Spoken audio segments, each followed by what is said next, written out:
أعوذ بالله من الشيطان الرجيم. بسم الله الرحمن الرحيم.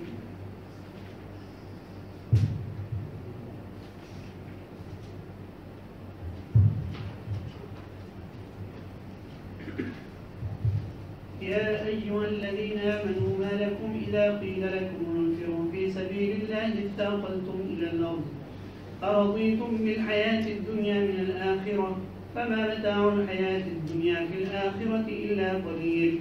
إلا تنفروا يعذبكم عذابا أليما ويستبدل قوما غيركم ولا تضروه شيئا والله على كل شيء قدير. إلا تنصروه فقد نصره الله إذ أخرجه الذين كفروا ثاني اثنين إذ هما في الغار إذ يقول لصاحبه لا تحزن إن الله معنا فأنزل الله سكينته عليه وأيده بجنود لم تروها وجعل كلمة الذين كفروا السفلى وكلمة الله هي العليا والله عزيز حكيم. انفروا خفافا وثقالا وجاهدوا بأموالكم وأنفسكم في سبيل الله ذلكم خير لكم إن كنتم تعلمون. لو كان عرضا قريبا وسفرا قاصدا لاتبعوك ولكن بعدت عليهم الشقة وسيحلفون بالله لو استطعنا لخرجنا معكم يهلكون أنفسهم والله يعلم إنهم لكاذبون. عفى الله عنك لما أذنت لهم حتى يتبين لك الذين صدقوا وتعلم الكاذبين. لا يستأذنك الذين يؤمنون بالله واليوم الآخر أن يجاهدوا بأموالهم وأنفسهم والله عليم بالمتقين. إنما يستأذنك الذين لا يؤمنون بالله واليوم الآخر وارتابت قلوبهم فهم في ريبهم يترددون. ولو أرادوا الخروج لأعدوا له عدة ولكن كره الله انبعاثهم فثبطهم وقيل اقعدوا مع القاعدين. لو خرجوا فيكم ما زادوكم إلا خبالا ولأوضعوا خلالكم يبغونكم الفتنة وفيكم سماعون لهم والله عليم بالظالمين.